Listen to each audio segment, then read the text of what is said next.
Puffs! Welcome back to the channel. It's Sketchy Mochi, and today I'm super excited because I'm finally showing my full redesigns of the Powerpuff Girls. I tried to keep the core of each character but push their fashion, textures, and silhouettes to match the vibe of how I see them in a more modern, stylized universe. So sit back, relax, and let's break down each girl. First up is Blossom, the leader and brainiac. Her personality is classy, organized, and just a little dramatic, so I gave her a full magical girl transformation dress. Her outfit has structured layers, heart-shaped panels, lace, ribbons, and a corset-style bodice.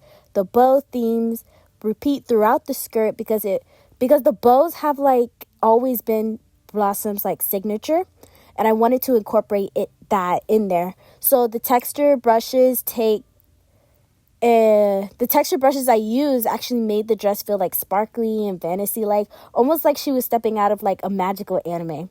And her special accessory is, her huge ribbon headpiece with glitter details. So Blossom is that girl who walks into the room and everyone knows she's the leader. She's soft, but she's also very strong. So her outfit would reflect that, and it would show her that she's not only delicate, but she has very powerful energy. For Blossom's coloring, I used, of course, a flat base, and I wanted to use a lighter goldenish tone, and I kept her blush stronger than the others because Blossom is meant to feel more warm and glowy. So I added blush to the cheeks, the shoulders, and even the thighs to give her that healthy glow. Her hair is the best part to color. I started with a base orange, not too bright. Then I added deeper reddish tones at the roots and underneath the curls. After that, I blended in brighter peach highlights towards the end, and her hair is voluminous. So I really took my time building those layers. And for the ribbon, this bow is a big statement piece, and I wanted to use glitter on it because I always thought glitter on her hair would be so cute, especially for that bow. And I wanted to keep the shadow soft to make the bow look plush and almost velvet. Moving on to the dress, of course, I had to keep Blossom's statement pink, so I added lights and darks in different places.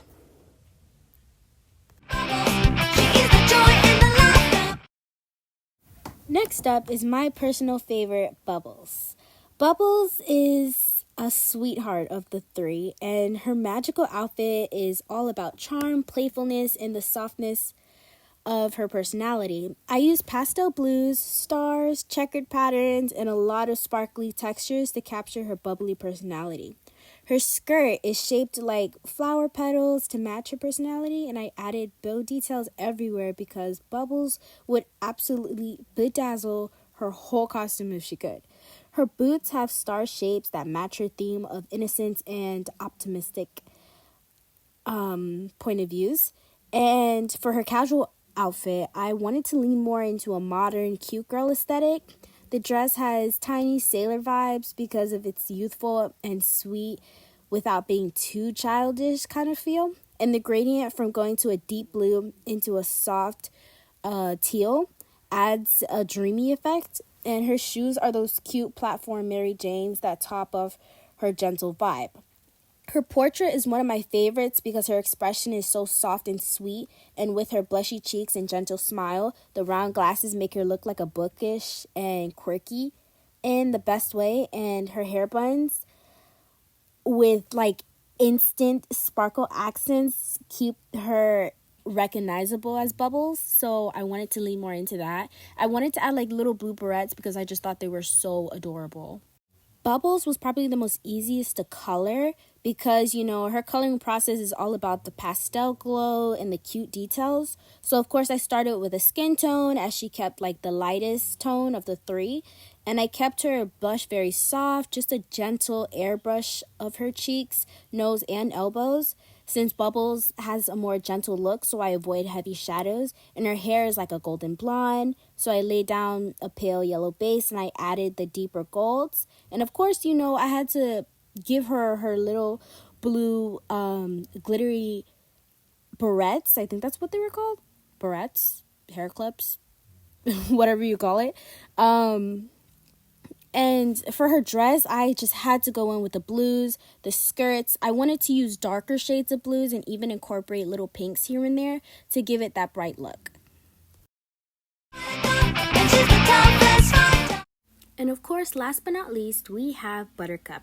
She's always been the toughest of the trio, very blunt, confident, and athletic. So for her first outfit, I really wanted to mix that fierce energy with a fashion-forward, almost battle princess kind of style. The long layered skirt gives her movement and drama, but the transparency textures and neon green glow makes it clear that she's ready to fight. And I wanted to add those lace-up platform boots because not only do they give balance and elegance with strength, but come on, let's be honest, is Buttercup really the type to wear heels? Exactly. Okay. I just thought it would exaggerate her silhouette to make it more fun. And of course, I added, her fearless fingerless gloves just to give off that. And for her casual look, I wanted to remain hardcore on the fact that she has more of a gothic streetwear kind of style. So I made sure to incorporate, the skull tanks, the cool belts, and the messy hair with the flare pants, and of course the platform heels.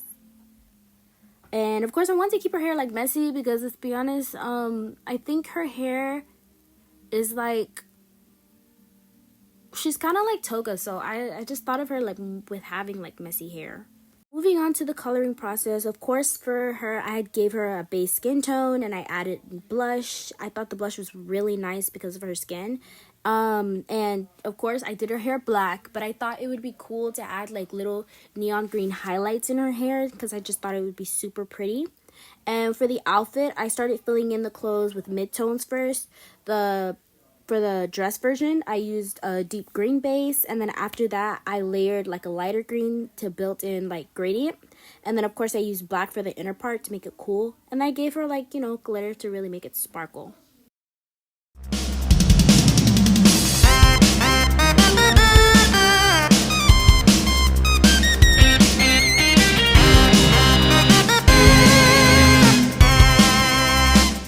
And that is my full Powerpuff Girl Redesign collection. For this project, I really pushed myself with textures, patterns, and color fades, and I wanted each girl to feel like a whole character, someone who could exist in a magical girl universe or a modern fashion story while still feeling like their classical selves.